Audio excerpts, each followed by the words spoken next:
Kenyans can list up to 20 American authors. The American students on the other side, who are large consumers of literature, especially the fiction lovers, they cannot go beyond 4 African authors. When I'm an artist, I have to be an artist. Okay. I can't think of how will I sell this. So it has to be like a kid playing with mud, because that's what an artist is. Majority of Kenyans are not reading Kenyan books. I've been a member of so many book clubs. I don't meet authors in book clubs. I meet authors at book launches or very high-level events. At the book clubs, I'm not finding authors there. Mr. Rugara, are you a member of any book club? I was. You are. Why are authors not in book clubs?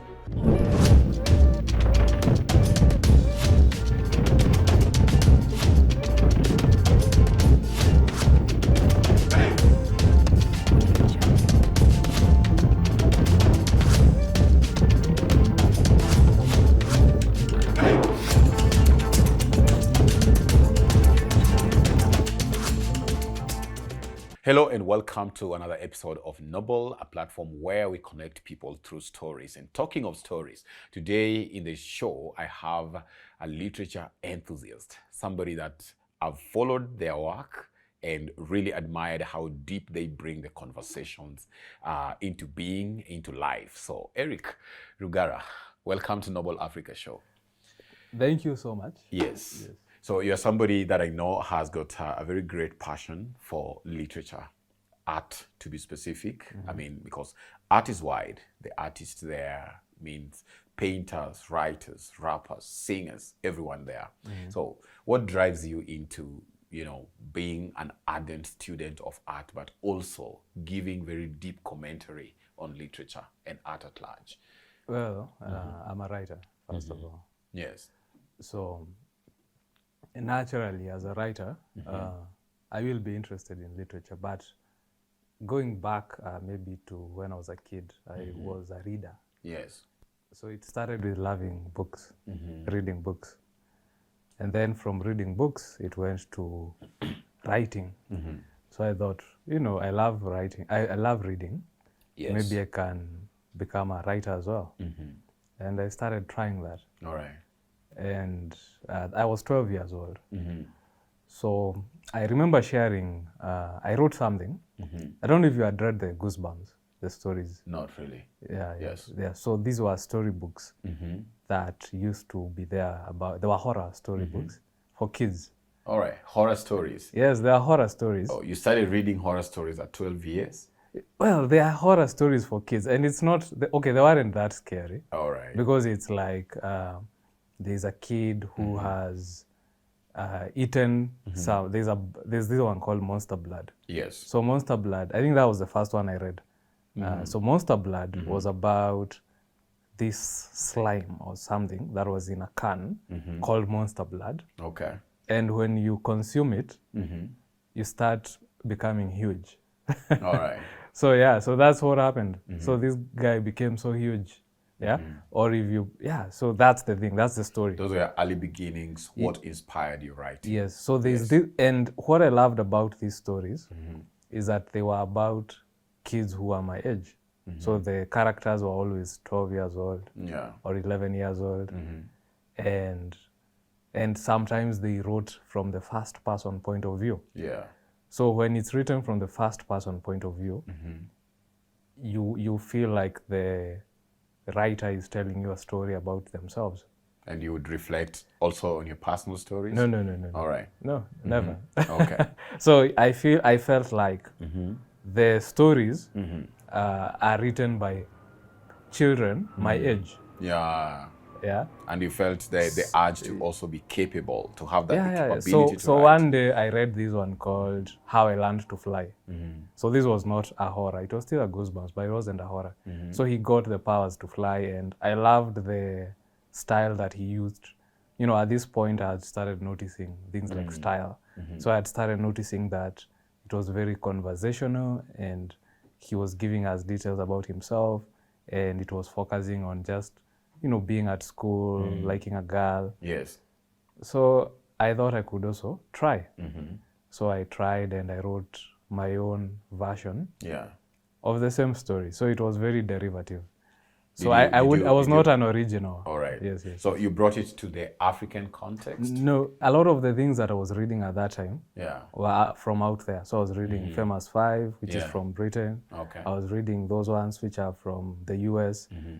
I was reading a lot of storybooks, watching a lot of, TV. Great. So a lot of the consumption that was going on was from books and content that was from out there. So in my head, I may have, when I look back, I may have the characters being in maybe in Africa or something. But it took a while before I even started giving them African names. All right. So they would be called Dennis, Michael. That's fine. Yes. So I really appreciate that at your very early beginnings, you had interacted with a lot of literature, and I can see we have the products here.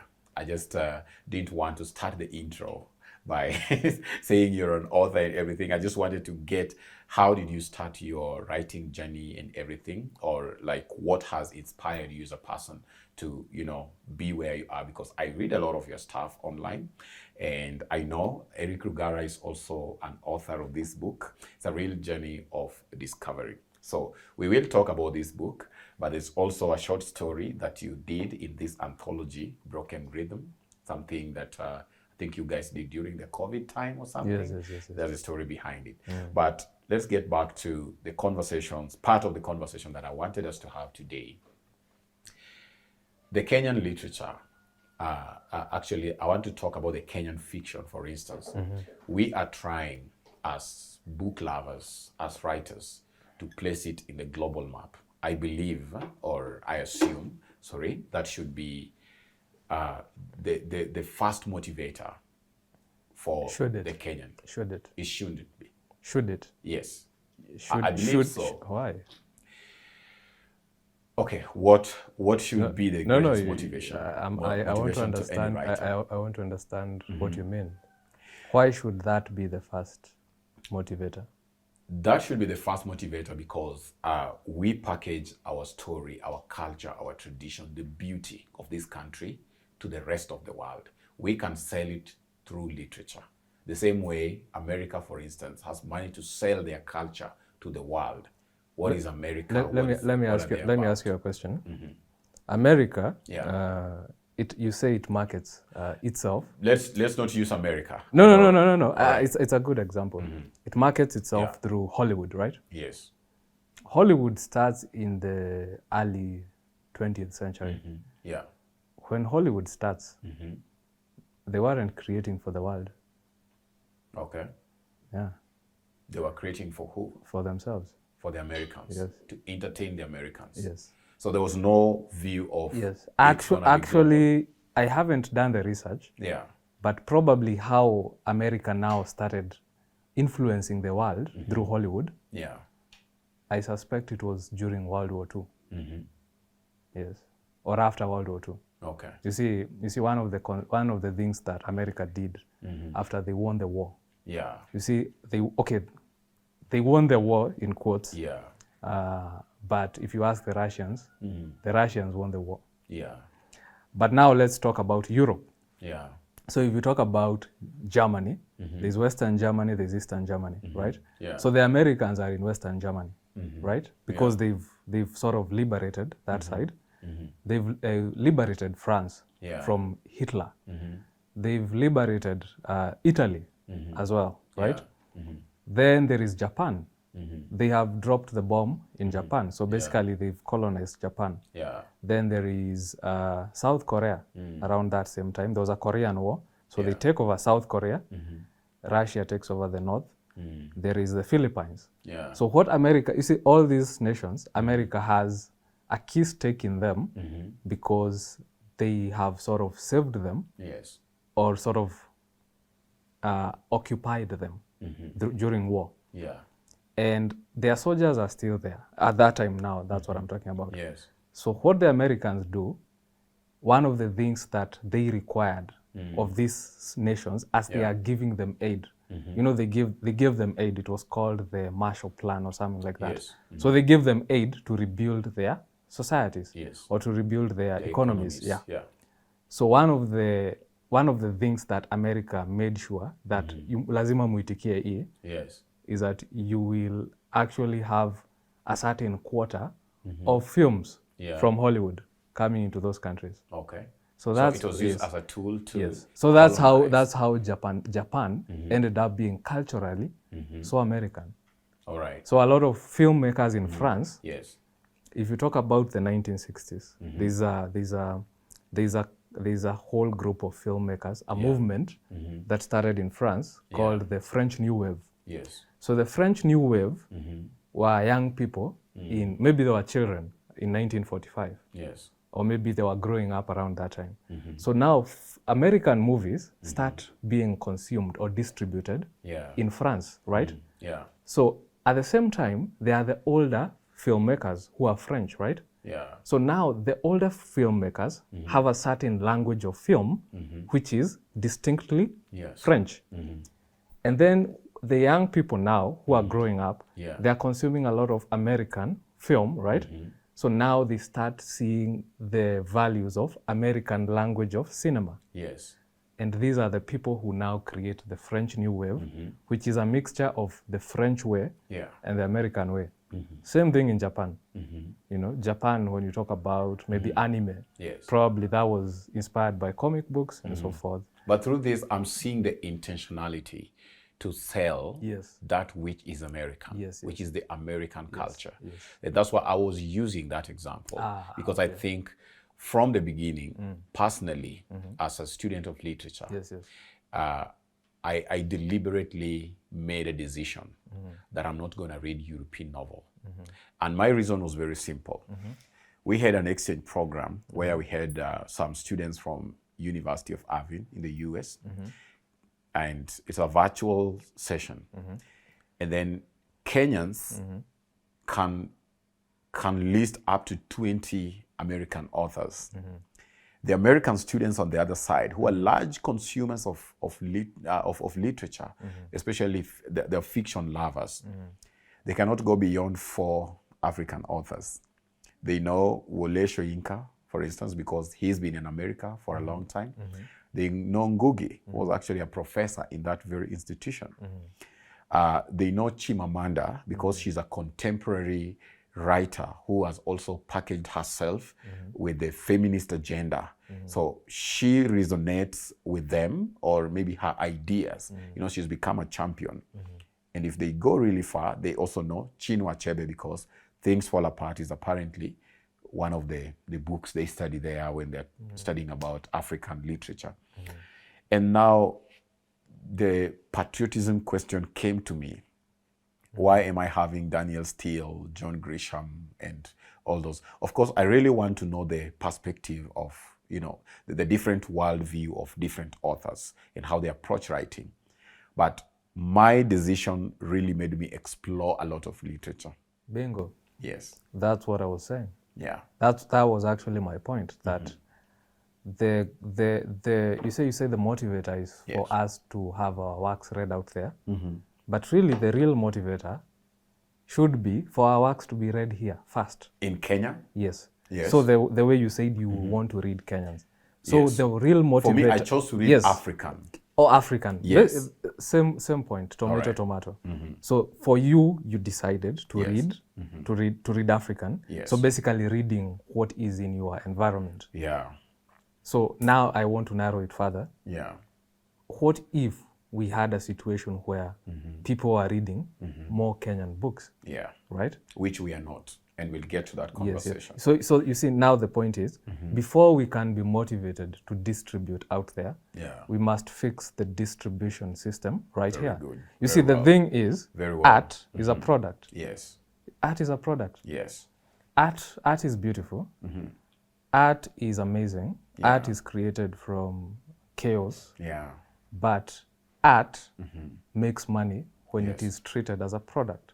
So you see, like, you have all these wonderful paintings, but who buys paintings? It's people with money. Okay. So how do artists make money? Because the paintings are overvalued by lovers of art who are rich people. So do you say that the sole agenda, or not really sole agenda, I don't want to say the main agenda that is, I just want to say, do you say that the first motivation for any artist is to make money? No. You see, those are two different things. Okay. You see? When you chose to write your story, Yes.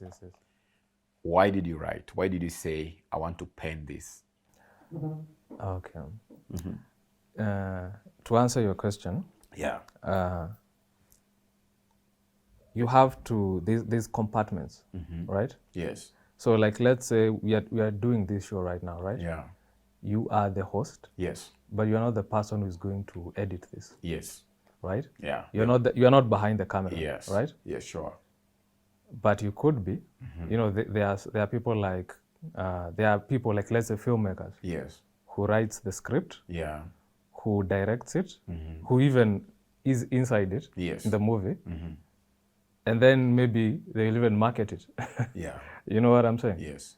But they can't make the decisions when you're doing if you are the script writer and you're the director. Yeah. The decisions you make while writing the script are totally independent from the decisions you make while directing. Yeah. Well, they are linked, yes, of course, but you have to be a script writer first when you're doing the script. So when you are writing, Yeah. there are levels, right? You write a first draft, and then you will later edit or revise that first draft. Yes. So when I'm writing the first draft, I can't think of editing, how it will look.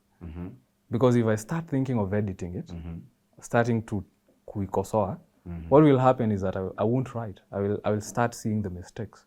Okay. So when I'm doing the first draft, I have to be totally chaotic. I have to be a writer. I have to be an artist. So that answers your question. When I'm an artist, I have to be an artist. Okay. I can't think of how will I sell this.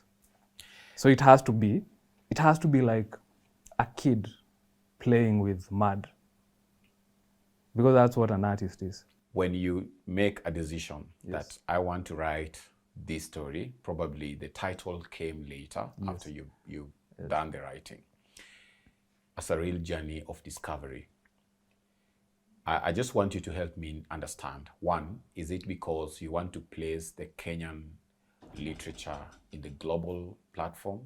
Or two, do you want to write for the Kenyan audience who need to really be entertained, like Americans would produce movies for themselves? Or do you want to make money? Or maybe do you want to create a name for yourself in the literary space? You see, when there are different kinds of people who create art. Yes. There are people who create art with an audience in mind. Yeah. You know, like when you write on Facebook, Yeah. you must have the audience in mind. Audience in mind, yeah. Or there are people who write because they want to sell, they want to make money from it, right? And all these are actually good and noble decisions. Yeah. But then, for me, when I'm writing, Yes. I'm not thinking of the audience because I'm alone. I'm alone when I'm writing the stories. So you write this for yourself? Yes, I write for an audience of one and for people like me. Yeah. So there's a delusion there in believing that there's somebody out there who is as mad as me.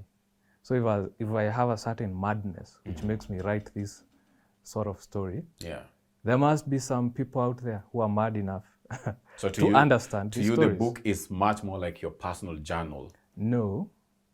You have an audience in mind. Okay. Do you want you see, somebody it's to not celebrate a your work? personal journal because a personal journal is when you're writing about yourself. No, I said like. Yeah, like when you said I'm writing for me, an audience of one. Yes. I am writing this book for myself, right? But with the hope that there's somebody as crazy as I am or as mad as I am who is going to consume this text. Well, I believe that eventually, if you are writing truly, you see, the individual is a microcosm of a macrocosm. That means that you are a part of the whole. Okay. Yeah. So basically, me as an individual, I don't know if you've watched Kamala Harris. You exist with in a context. You didn't fall like a coconut tree or something.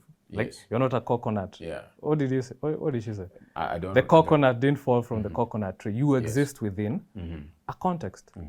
So as Eric Rugara, I am Kenyan first of all. I am African. Yes. I am a man. Yeah. Yeah. I love literature, right? I am heterosexual. Yeah. Yes, it's fine. I mean, these are all subsets of Yes. things that will actually come through. So Yes. if I write from what I know, the characters will be, I've said I'm African, right? So the characters will be African Yeah. or Kenyan. They will be interested in women, right? Yeah. Yeah. Or I may write a gay character. Yes. And what else did I mention? They may actually love literature like Yes. me. Yeah? Yeah. Because these are the things I'm interested in, or the things that I know. Yes. So if the things that I know, if I focus on writing the things that I know, Yes. actually I will end up actually writing something that other people will also be interested in. So I have to trust. The idea here, Yes. you're writing with an audience in mind. That there is somebody who's going to consume your work, and not that it's an audience of one. Well, it's From your explanation, that is what is coming out. That everybody else writes with the idea that somebody's going to read my work. yes and no. Yes and no. Yes. We will get there to yes and no. During the COVID time, you guys were busy trying to come up with this anthology, Broken Rhythm. 2020. 2020. Yes. I was at the launch, so I knew how the idea of having this came about. I did a challenge. Guys were doing, was it shoe challenge? At some point, clothes, matching clothes and everything. People were bored. We were just doing crazy stuff online. During COVID. So a crazy idea came to my mind, and I did a book challenge. Okay. Where I got all my books from the closet and I made a circle. I think I remember those challenges. Yes. Yeah. So I did like a whole circle with books. Yeah. And when the people I nominated decided to do their challenge, I got a very shocking observation. Shocking may be being dramatic, but for me it was shocking. That a good number, I know I've said this, I've said this one in the show here, I've made these sentiments in the literary spaces I go. Majority of Kenyans are not reading Kenyan books. We get carried away by the West African literature. But recently, I learned the marketing that goes behind the West African novels is crazy. Those guys know how to really market themselves. On 14th of September, there's a lady, you know her, Lexa, organized the Kenya Readathon. And one of the things that I was not happy with was the number of authors that showed up. Could have been an issue of marketing, I don't know. But I know my timeline has so many authors that I know. I'm not saying they should have showed up because they saw it there, they didn't ask. I've been a member of so many book clubs. I don't meet authors in book clubs. I meet authors at book launches or very high level events, literary events like the Macondo and whatever. The spaces like the Kenya Readathon, where now it's a bit raw. There are people who are book lovers and just having conversations around books. You hardly find authors there. At the book clubs, I'm not finding authors there. Mr. Rugara, are you a member of any book club? I was. You are. Why are authors not in book clubs? They are. Okay. Maybe you are not in the book clubs, but Yeah. they are. You know, I did an interview with Silas Nyanchwani Yes. just the other day, and he was telling me about a book club that he is in with other writers. Yeah. Yeah. So people are in book clubs, Okay. but not everybody is in a book club. All right. Yeah. And I think there are so many book clubs. There are so many book clubs. I agree. Yeah. So it And could they're be also it could major. Okay, I don't want to call them majors again, but Textbook Center, for instance, has a book club. Once in a while, you see authors there, but they're not, they don't really show up. Yeah, but So it's a good idea. In the spaces where people are discussing books, we shouldn't be faced by the optics that it's a big event. But in these very small spaces, this is where people who are actually reading books get opportunity to tell you what they don't like about Kenyan authors or a specific book that is authored by a Kenyan. So the fact that most of the authors, I hardly see authors in the low kind of spaces where people are discussing books. And I think most good conversations go on there. So I don't know, what is your reflection on that? Or what made you quit being in the book club, for instance? That's actually a solid observation. Yeah. And I'm thinking about it now. And actually, yes, I do think that that would be a good strategy. Yes. Not necessarily of selling books, Yeah. but of interacting with the readers as a reader yourself. Yes. Yeah, so that's a solid strategy. The book club I was a member of, I was a member of the Bookish People book club. That was, it actually became a bookshop. Oh, okay.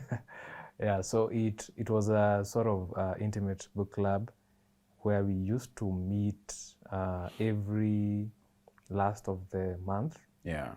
And then during COVID, it went virtual. So around that time, I fell out from it because of the COVID pandemic. Yeah. And then the founder of the book club and another member in the book club, they came together and they formed the Somanami bookshop.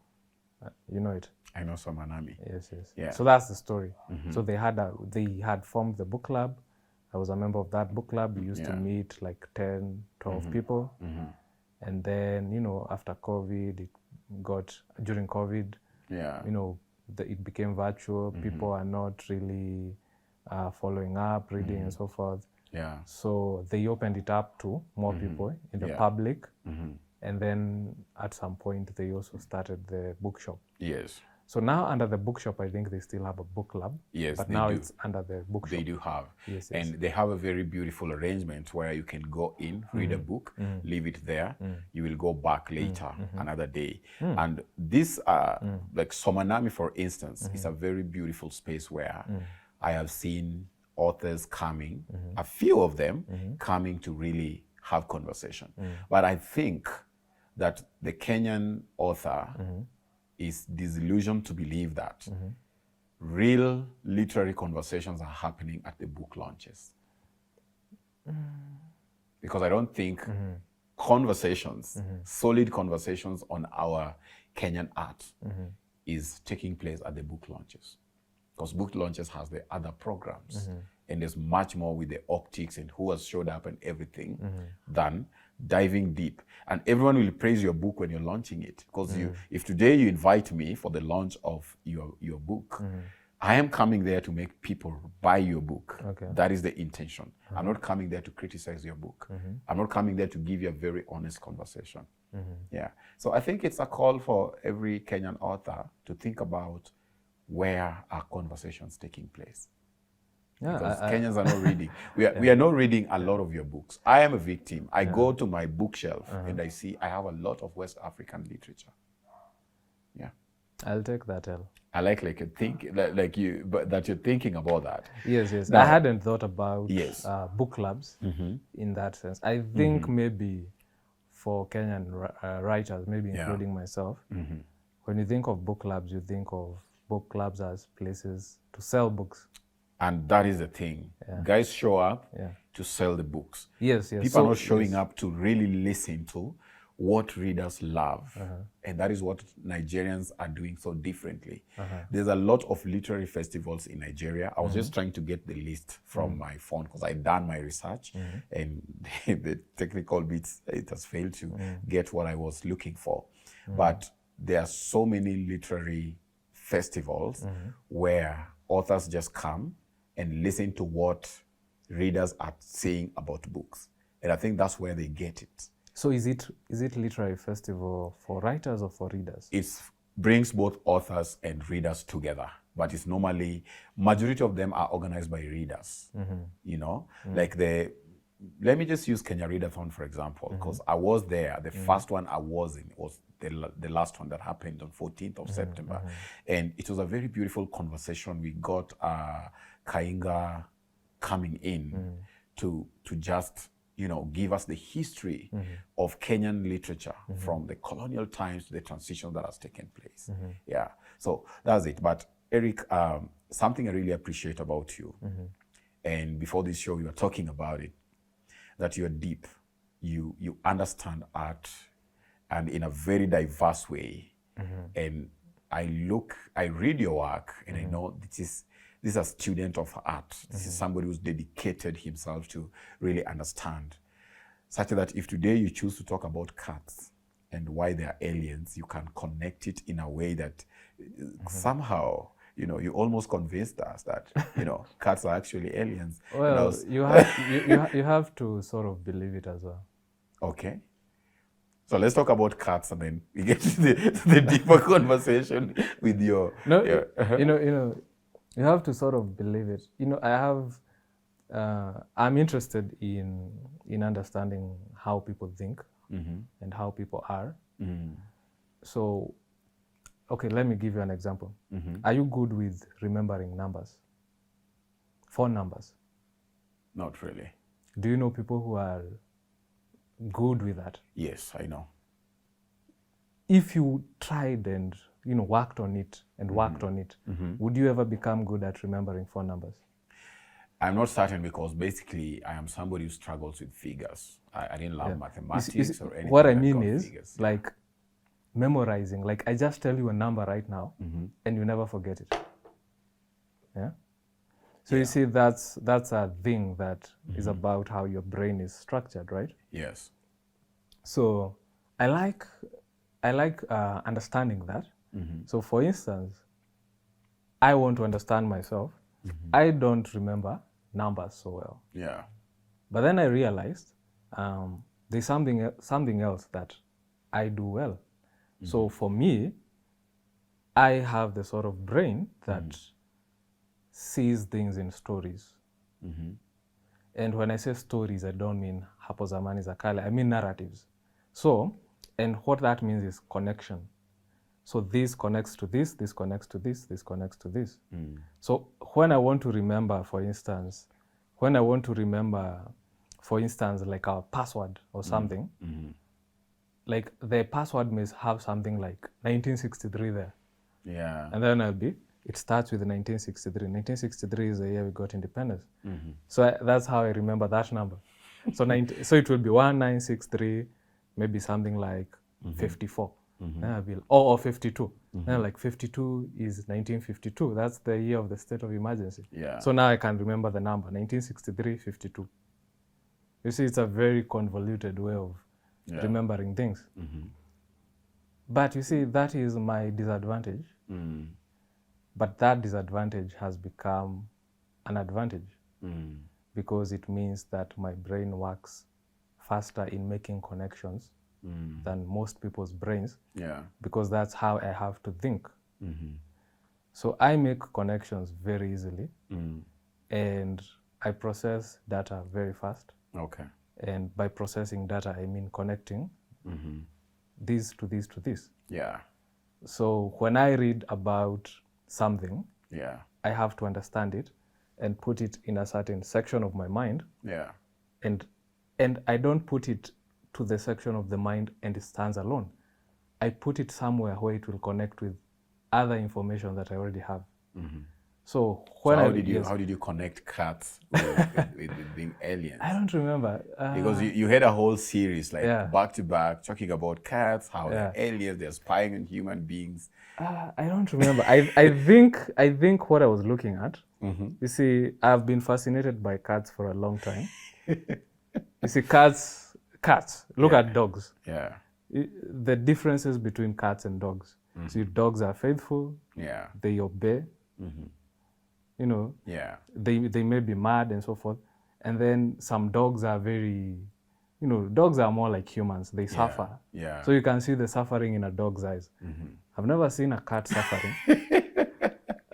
No, I've never seen a cat, like, you see a cat like, it's like a pathetic cat. I've never seen a pathetic cat. I've seen a lot of pathetic dogs. You know, dogs you see on the street and you feel sad for them. I never looked at a cat and felt sad for it. Maybe I look, no, maybe I look at a cat and think that it's, no, have you? I'm thinking. Have you? I think I've seen a very thin cat in the village. Yes, thin cats. Yeah. But how was their face looking like? Did they look like they felt sorry for themselves? Because the dogs look like they feel sorry for themselves, and they want you to feel sorry for them. Yeah. Have you seen that is that how they looked? Oh my God. Is that how they looked? Did they look like they felt sorry for themselves? So the cat always looks like it's the king wherever it goes. It gets what it wants. It gets what it wants. And even when it's trying to look pathetic, it's trying to draw you to do what it wants. Yes. So I looked at that and I started adding the data. So that's one thing. Yes. These guys are way too confident. Yes. And these guys are killing animals, like they're killing snakes. Yeah. So why would a cat, I've seen a cat kill a snake. Yeah. A small cat, they hit it with the claws. Yeah. They kill the snake. We've had a lot of weird stories about cats since I was growing up. I know also they go missing at a certain age. Oh, they do? Yeah, I'm told that male cats actually they go hunting. just go missing. No. They get to a point, you never bury them. Yeah. They'll go missing completely. Oh, they go to die. They go to die or something. It's not.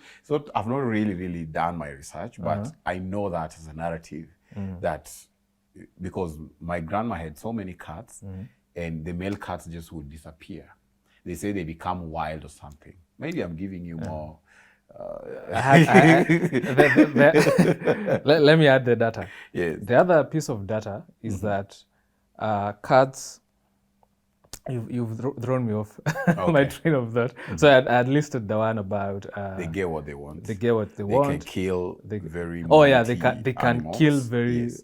They can kill animals that are bigger than them. Yeah. Animals that we are scared of. Yeah. Yeah. Yeah. So those are cats. So you look at all these things. Oh, I was talking about the stories we used to hear. We had stories about cats. Like you hear that the cats in Mombasa are not cats. They are people. Yeah. These are stories we've all had, yeah? Yeah. And I think probably they are in all cultures. Stories about cats and stories about snakes, reptiles. Yeah. So cats also, another story we've heard about cats is that you can't kill a cat. No, you can't kill a cat. Oh, well, they say that if you take a cat and put it, like you are trying to throw it off a cliff, you will fall with it because it will, as you're throwing it, it will pull you or something. I don't know. But that's not true. I only know. Oh, you've tried? The cats cannot. Have you tried? I'm not mean to. You said that's not true. Yeah, with not a lot true. of certainty. Yes, I am certain because you've killed cats. No. One thing I've experimented is I know cats cannot fall on their back. You can throw it up, but it will never, ever fall on their back. And if you've read like Things Fall Apart, there's a guy there called Amalinze. The cat. Amalinze, because they call him Amalinze the cat. Amalinze the cat. Yeah. His back never touched the ground. Yeah. And that's the narrative. And I've tried to do that just to see if I throw a cat up. I was young. This is something I can't do right now. But I know you can actually throw a cat. How young were you? So if I can throw a cat up. How young were you? That's very young. I was in primary school. Okay. Yeah. Okay. I thought it was the other day. You've tried throwing a cat down the cliff? You see, I'm not a sadist. All right.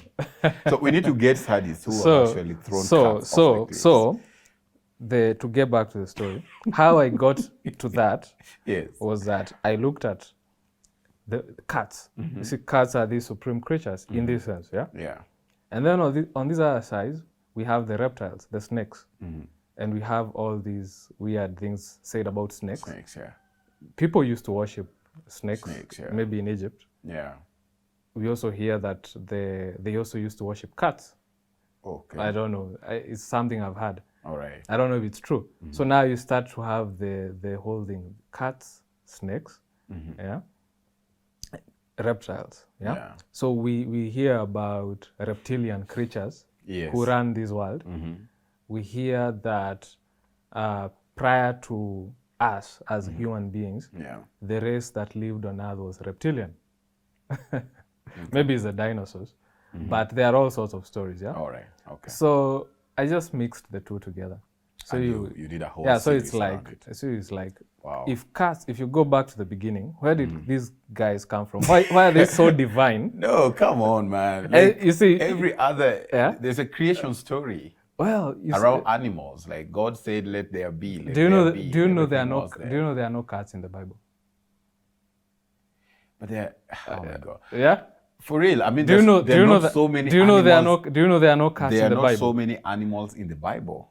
But yeah, sure. But these are domestic animals. You're Still. telling me Moses didn't have a cat? Yeah, still, bro. I mean, Yeah. if the Bible had to mention all the animals, Yeah. maybe they had not been domesticated by the time.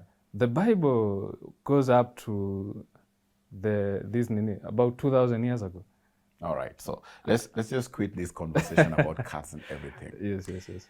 I was saying how you tend to be deeper in your understanding of art in general. I've seen you talk about Jay-Z, for example, because you understand the work he's put in, the empire he's built. You talk about Ye, like you know this guy. You've delved deeper into his work and everything. The other day, I saw you talk about the art and the artist. You've talked about Binyavanga in ways that sometimes we don't have these conversations about them. So I always trust your work because I know you're not somebody who's writing because you can get people who's going to read your work. You've basically put in some work before you pen down whatever you want people to read. And that is something I really appreciate because, like, let me just mention him. Diambo Kauma is one of the guys I really appreciate their work because these are people who take time to study art so that if he puts out something there, I know this is somebody who will liken his work with somebody else's and understand culture and work that goes into just production of art. So why are you that deep? What makes you that what motivates you that if today I want to talk about, for example, Nonini, you tell me something about Nonini and his art, and you can always compare artists, and it goes even to football, to whatever. You love art and you're deep into it. So, if I don't know if you've ever looked into the Myers-Briggs something, MBTI something. Yes, yeah. You know it, the personalities. Yes, the personality types, yeah. So there was a time I was really deeply into trying to understand these personality types. Yeah. So one of they are all over, yeah. Yeah. So they have four. Yeah. Four major dualities, ones. Yes, yeah? yeah. So there is extroverted versus introverted. Yes. There is Ambivert. no, there's no ambivert. Extroverted versus introverted. The second one is intuitive Oh yes. versus sensing. Yeah. You see, you remember when we were talking about Yeah. the remembering numbers? People who remember numbers are sensing. People who are like me are more intuitive, Yeah. not sensing. So that's you see that's something now I know about you. Yeah. Now I understand you in a way that I didn't understand you before. Yes. When I asked you, do you remember four numbers? So I could ask you something else. Like, let me ask you, when you go out to meet people, Yeah. do you get exhausted, like socially, like Yes. your energy? Yes. Is it drained? Yes. I don't recharge with people. I recharge alone.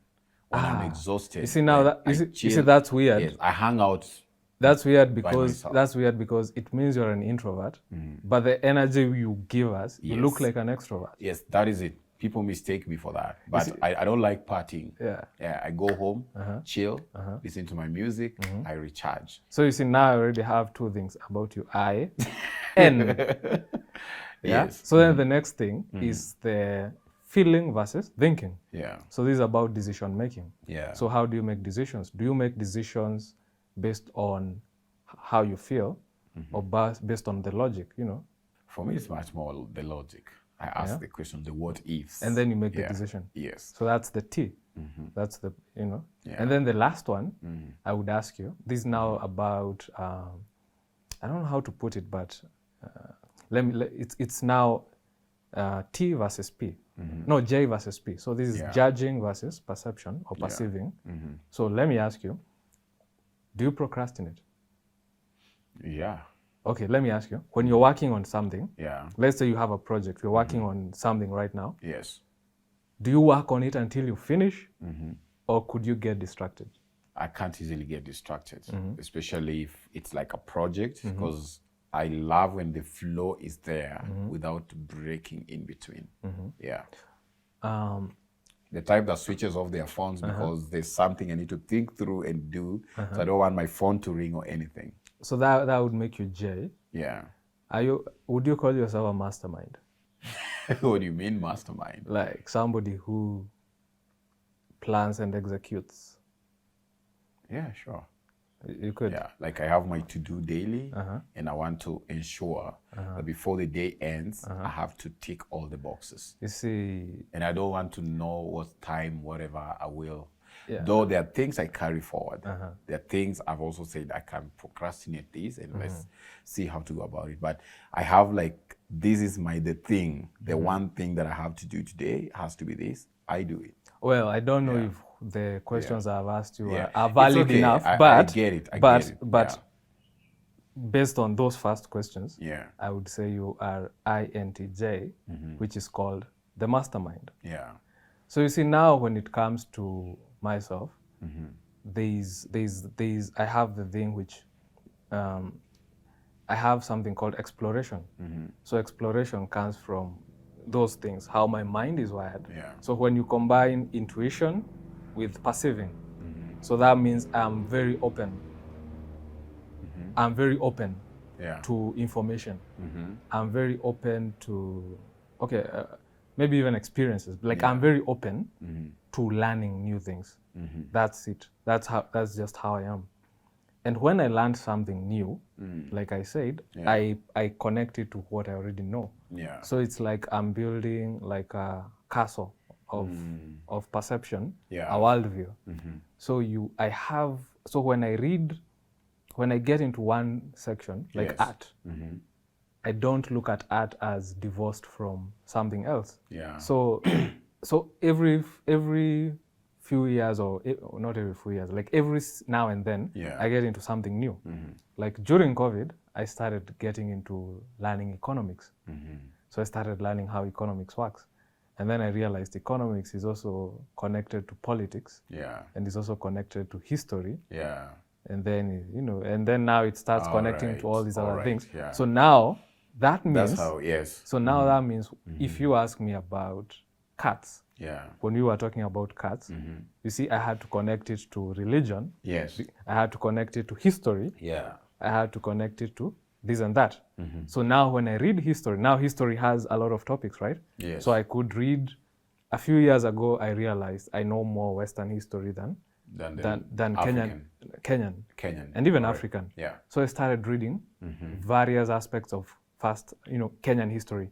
So I started consuming facts about the Mau Mau. Yeah. I started consuming things about the independence, second liberation, and then recently learned more about the Constitutional Review Commission, how it happened. So now I understand Kenyan history. Yeah. And then now there was a time let me show you how I usually get interested in a field. There was a time that I think I was looking into Rumba or something. Yes. And it led me to Mobutu. So I started learning about Mobutu. And his influence in Rumba. But then I realized if I learn about Mobutu, Yeah. actually I think I was learning about Rwanda. But then in learning about Rwanda, I also have to learn about Uganda. Yeah. Because Kagame comes from Uganda. Yeah. But then Kagame also went into Congo. So actually, for me to learn about Congo, Uganda, and Rwanda, they are all connected. Yeah. So I connect all these things. I have to read all these things so that I can know. There was they say there was the first Congo War, the second Congo War, the third Congo War. You see, all these wars are connected within the three countries. Yeah. But then, to learn about Uganda, I also have to go back to Tanzania because Museveni came from Tanzania. That's where he went to. That's where he actually went for his masters. Yeah. At the Dar es Salaam University. And when I learn about the Dar es Salaam University, I start learning about Marxism. You know, there was Ujamaa. Yes. And the Marxism was happening at that university. And they used to bring in Marxist scholars and fighters to come to the university to speak to the students. And one of those students is Museveni. Yeah. So you see, all these things are The interconnecting. Yes. So now with my peculiar brain, based on what I was telling you, the MBTI, how it is, Yeah. I have the type of brain which interconnects things. Yeah. So for me, information finds a good playground in my brain. Yeah, I really get it. And then you see, I know this is my strength. So I've worked at it. Oh, wow. I've worked at it like deliberately. So I feed myself information. Great. So that I can become better. Yeah. So if you find there are topics I don't talk about, probably I don't talk about football. I don't watch football. Yeah.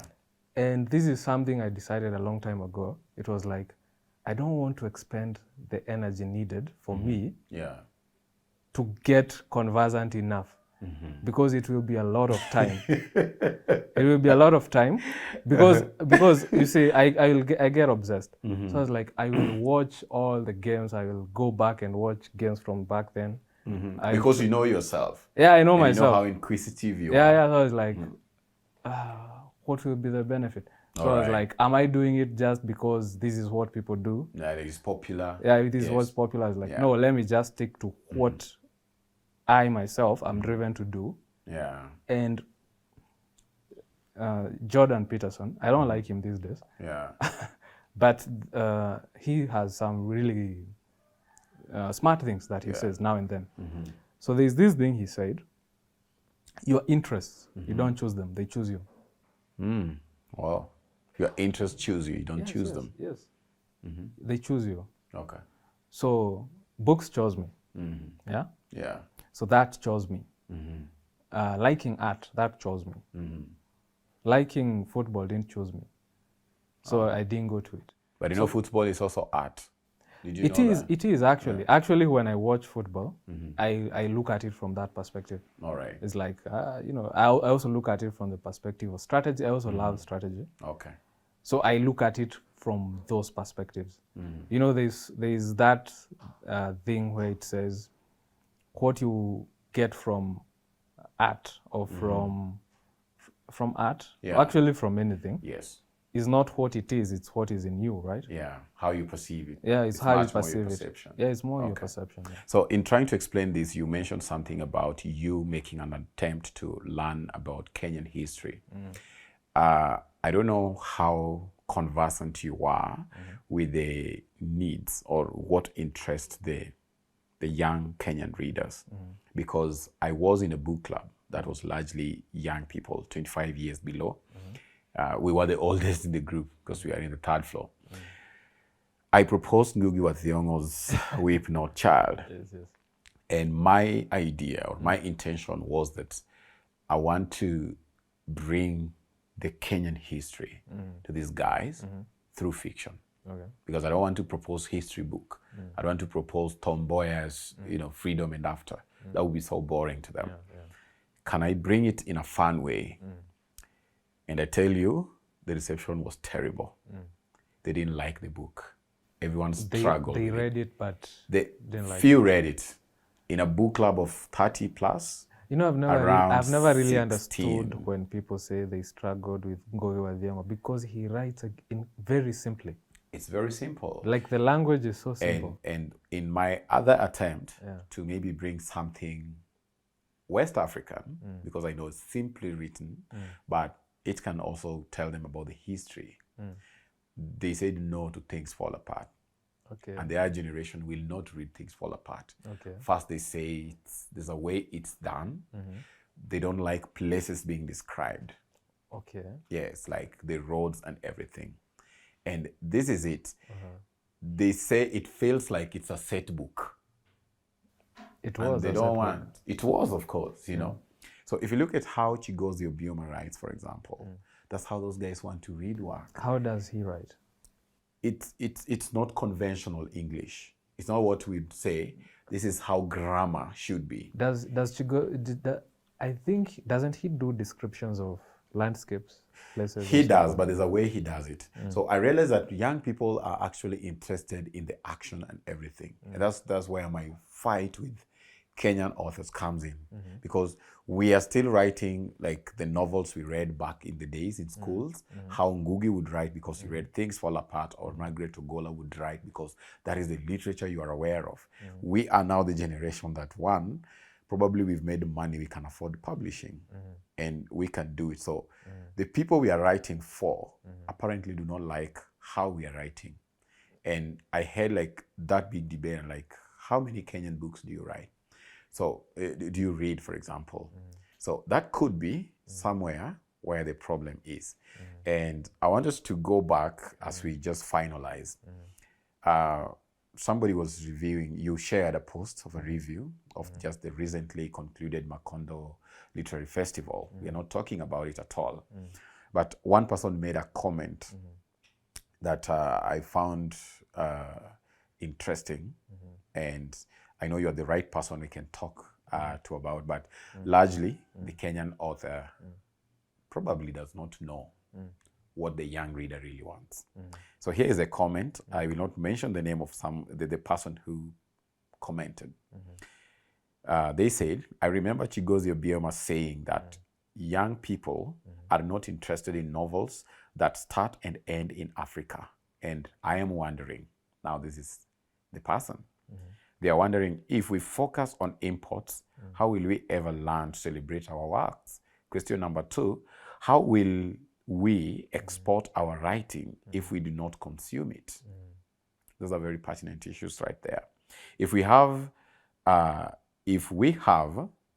panel of writers from the continent fumble African writing as if we don't have African writers in the very room, makosa ilifanyika. That last part is very unnecessary. What is making me use this comment is the idea that Chigozie says that the young African today does not like novels that start and end in Africa. Is this true? Most of his books are done like that. If you read An Orchestra of Minorities, for instance, the main character travels to Cyprus at some point, but returns to Africa. I don't know how true it is. Is this why he writes that way? Could be. And one of the reasons why I want to say that I take Nigerians so seriously, for one, these people are very intentional in knowing their audience. Chimamanda has traveled all the way from Nigeria to come to Kenya, hosted by Prestige Bookshop. That's not a big bookshop. Just because Prestige made the book of the month, and she came to sign those books and meet the readers, just to get, how do you feel about my other books and not just one book? You see that? Chigozie has organized a lot of events in the UK, for instance, where Africans who live in the UK and are consuming African literature come together and have conversations on the African books written but largely by West Africans. I've not met Chigozie, but somehow I was feeling he could have a point. Well, I don't think it's a matter of this is what young readers want. It's more a question of this is what they have been fed. Okay. Have you ever heard about immigrant literature and the politics of that? Yes. Basically, that's what you're describing. It's immigrant literature. And it's a literature that got popularized, I think probably starting with Kwani, but around that time. So from around that time with Kwani and the 2010s and so forth. And you know, there's no generation that has listened or organized events that brings literature or art lovers together than the Kwani generation. You see The now, Tony yes, Mochamas, the Binya Vangas. I've seen these guys to Amka festivals, used to happen annually. Kwani series would bring so many readers together just to talk about art, criticize books, praise books. And these guys, the Binya Vangas, were actually listening to these people and what they like. And they would produce that kind of literature. It wasn't that they were listening to these people and what they like. They were selling. It is that they themselves were traveling around. Yes. Basically, Yeah. what happens is, as a writer, Yeah. once you maybe start traveling, you go and, like let's say Binyavanga had lived in South Africa. Yes. Yeah. Yeah. Yvonne Awor had studied somewhere. So the Kwani sort of writers Yes. were a certain kind of writer. So you would say it's writers who are fairly exposed. Yeah. You may say it was an elitist. You may say it was elitist. Yeah? Chigozie is also an elitist because he Exactly. largely lives in the UK. Exactly. Yeah. So basically, it is not that this is what people want. It is that this is what people who can afford to dedicate themselves to writing, to MFS. Yeah. You've gone to do MFS. Where do you do an MFA? You do it abroad, right? Yeah. So basically, if you go abroad, this will affect you. Your writing will change. Yeah? Yeah. So unless you are somebody like those first generation of writers, where they may have studied abroad, but their writing was fairly focused on their countries. Okay. But these people have gone abroad. We are in a global economy today. We have the globalization. Yeah. We consume. Like earlier I was telling you that I was consuming books from out there, right? Yeah. So basically, you've been consuming books about snow. Yeah. Then you go and see the snow, right? It will have a profound impact on you. So this is not the case. No, I'm in just your view. building. I'm just building the argument. So I believe Peter Ngila says that.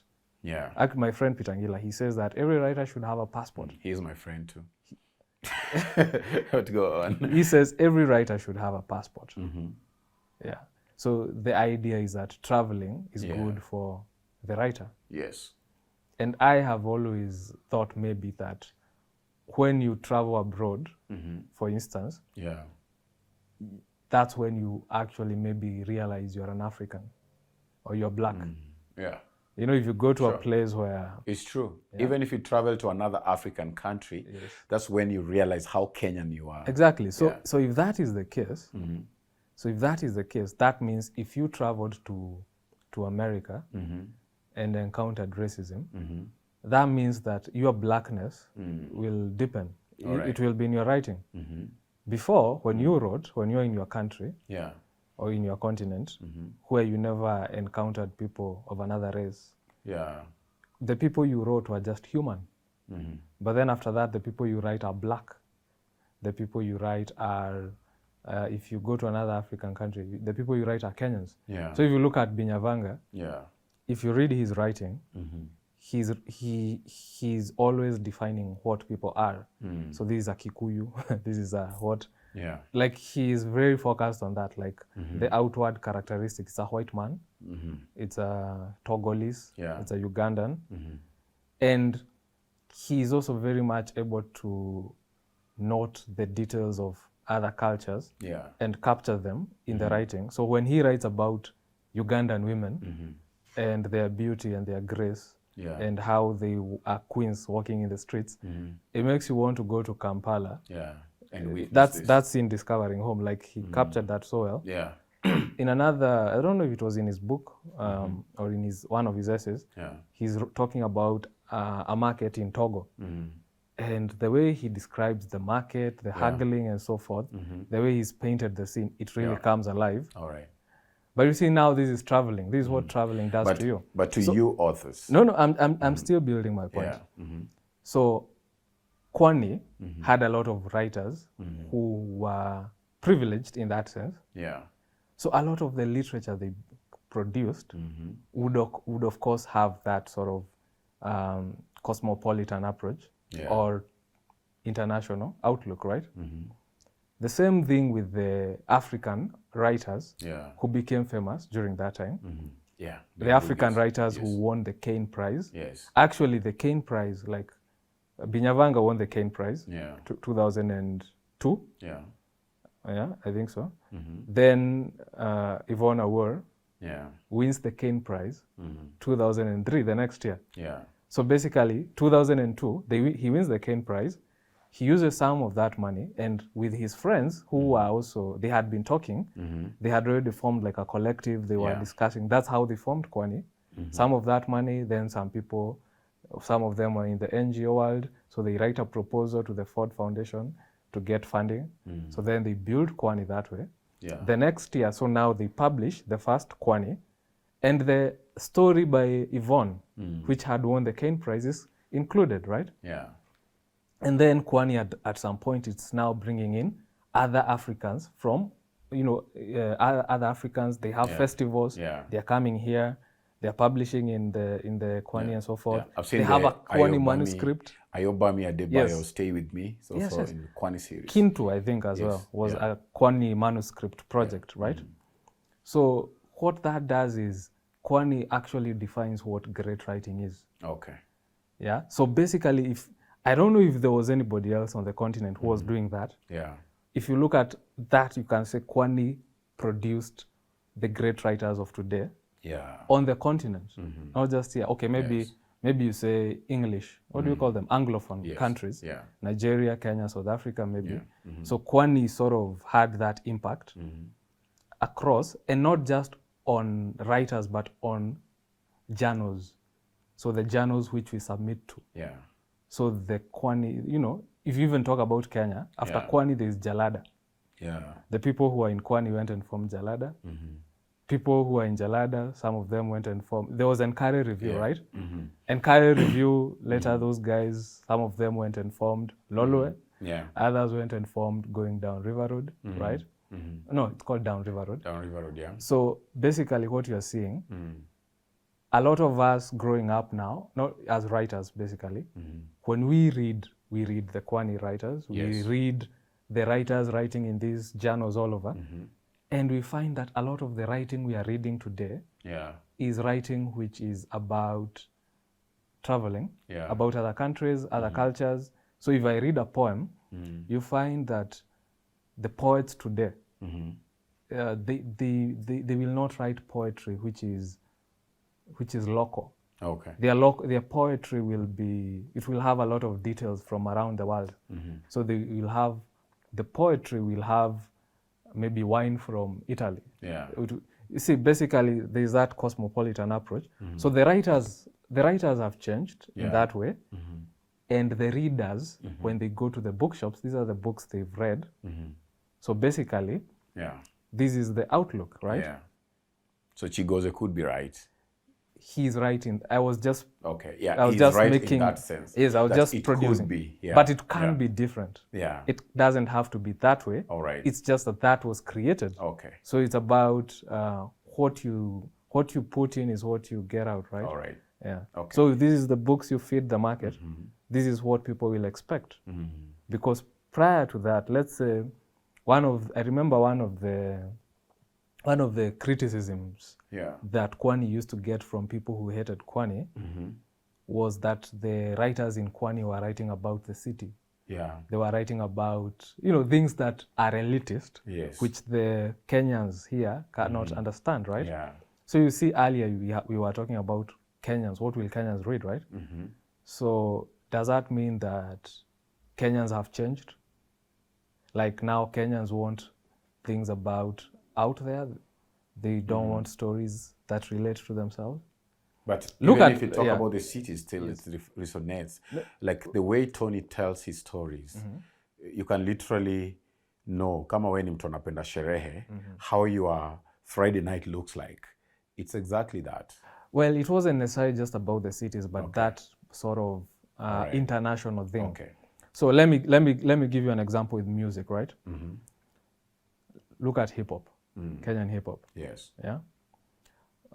For a long time, maybe people used to rap in English, or they used to rap about things they don't have. You know, got the money, so they are rapping like rappers in the States. Yeah. the States, You were talking 1980s about Chris Kantai earlier. Yeah. Yeah. I got issues that, you know, he had lived in the States. Yes. So when he comes here, he's flossing in that sort of style. CMB Prezo, he basically called himself CMB, Cash Money Brothers, which is from New Orleans. Yes. But look at what is popping today since Gengeton came out. Since Gengeton came out around 2018, 2019, and took over, Wakadinali is what we are listening to. Yes. Wakadinali, where do they live? Like they are from Umoja or something? Yeah, they're from like story is Amta. Basically, and that's what people are consuming, Yes, right? Yeah. And what happens is that, look at the young people doing R&B these days, yeah? Nikita Kering, for instance. Yes. Yeah. There's these things, Spotify Colors last year. They had like 6 different Kenyan R&B singers, yeah? So what that means is that there was a time when, a few years ago, we used to consume bongo music. We used to consume Nigerian music. Yeah. We used to consume Jamaican music and American music. But right now, gradually, you'll find what is happening. We are consuming Kenyan music. There was a time for a Kenyan musician to hit. He had to sing bongo style, and that's how Bahati, Willie Paul, Otile Brown, they used to sing like Tanzanians. Yeah. But now, if you look, everybody's trying to be more ghetto, more local. Yeah. Because when you look at the songs which are hitting it big, like this one, Anguka Nayo, they set it recently. So basically, the point I'm trying to make is that the needle is turning, the trajectory is turning around. Okay. And we now want to start consuming things that actually are relatable to us in our environment. Okay. And eventually, even in literature, that will be the case. There's a future for the Rugaras and the Andreas who probably may not have traveled the world. I'm not assuming you've not traveled, just saying.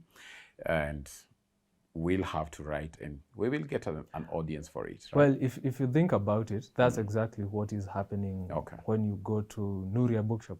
Oh, yeah. If you go to Nuria Bookshop, most of the books there are Kenyan. Yeah. Most of those books are actually about Kenyan realities, and people are selling. Yeah. People are reading them. So basically, if you give it a decade, what happens is that the tastes start to be changing. Yeah. All right. And all these people producing these books, you'll get a top layer of quality and greatness somewhere there. I like to give the example of Nollywood. Nollywood movies were very Nigerian. Yeah. But when you were growing up, I know you watched Nollywood movies. Yes. Nollywood movies went across the continent. Today, Nollywood is probably, I don't know if it's the biggest film industry. Yeah, it is. Yeah. In Africa. In the world. In the world, right? Yeah. I don't know if it's not biggest in terms of money, but in terms of size or maybe output. I don't know what they mean, but it's very big. And if it's in terms of money, it's that biggest after Nollywood, after Hollywood and Bollywood. And Bollywood, yeah. So right now, maybe they do make Nollywood movies which are a bit more international and so forth. But initially, they were making Nollywood movies that were about so local, very local. One of the books available at Nuria that you just talked about is your book, As a Real Journey of Discovery. Okay. So just maybe briefly tell us, what is this book about? As a Real Journey of Discovery, it's really hard to describe this book. It's a book of short stories. So there are like around 20, 21, 22 stories here. Some are long, some are short. But I think what you would say ties them is imagination. So there are stories which sort of imagine reality differently. Yeah. So somebody said that there are stories which make them think. They said that there are stories which capture existential philosophy. Yeah. That's what I was told. I didn't know that when I was writing. So like I was saying before, people will find in whatever you create what is in them. You see, for me, when I wrote these stories, I wasn't really thinking about I want to write philosophical stories or I want to write stories that make people think. I had my own sort of obsessions that I found myself gravitating to. So one of the things that somebody noticed in these stories is that there are stories about disappearances. So people are always disappearing or things are disappearing. Mysteriously? Yes, there's that mysterious aspect or just disappearing because they died. Okay. So you see, that is something somebody read, a reader, and did a review. And I read that review and it made me notice something in the book that I didn't know. And I started wondering if that is something in myself. Do I have fear of abandonment or something? Why are people always disappearing, or why are things people are always leaving? Yes, there are things disappearing. There are people mysteriously disappearing, or the story starts when you are remembering something that disappeared. Somebody that died, and you are longing for that. So it's that sort of book, yeah. So where can we get this book, and how much does it go for? It's available at Nuria Bookshop. You can also check their website, buy from there. Which website? Nuria? Nuria, yeah. Okay. Or you can go there. They are located at the Bazaar, second floor, or first floor. It's first floor if you use the lift. Yeah. It's second floor if you walk up the stairs. Okay. Yeah, the first floor is M1. And then the second floor now is the first floor. Okay. So that is where they are. And it goes for 1,350. Yes. Eric, thank you so much for sparing time to be here today. Okay. I know this has been a long awaited. We started planning this at the beginning of the year, actually. So what would be your parting shot to the book readers like me who are complaining of authors' absence at where we are having conversation about literature?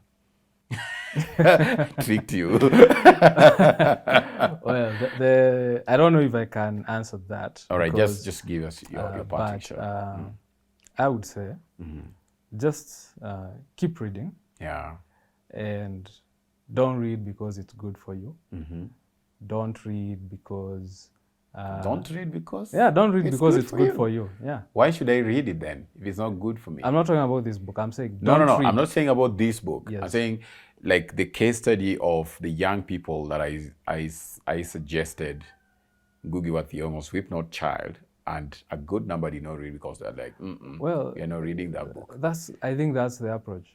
Yeah. Yes. Read what you like. Good. Read what you like. Read what you enjoy. And nurture that, because once you start reading books because they are good for you, and you've not yet nurtured the habit of reading properly, what happens is that you sort of lose the joy of reading. So if that person does not enjoy reading those sorts of books, it sort of kills maybe what is in them. All right. Yeah, but I do believe that the more you read, the more even the books you didn't like will get more interesting. So at some point, those young people, they will be, they are young, right? Yeah. What do they care to know about the history of their country? But maybe when they are 30, when they are 40, they will now be, all right, like right now, when we were having the Maandamano, probably there were people who are now interested in finding out about the Mau Mau, so that they can compare that with the Gen Z. Yeah. I suppose some of them probably went and looked for those books that you were recommending at that Yeah. time. So I would say that, like, Okay. the books that I've chosen you is Embrace stick with them. those. Yes, stick All with right. those. So thank you so much, Eric. Yeah. So that was my conversation with Eric Rugara, a writer, an author. So Eric, thank you so much. Thank you. For sparing time to be here Yes. in the show. Yes. We wish you well as you guys write. We are here, we are ready to read Okay. and be in those spaces where we can tell you actually what we also like, because we also want to be entertained in the process. Okay. Promote Kenyan art. That's amazing. To all our viewers who've always supported this show, please continue sharing our work, liking our work. We grow this together. To Click Pictures, thank you for always producing this and packaging these wonderful conversations, just connecting people through story. That was an episode of Noble.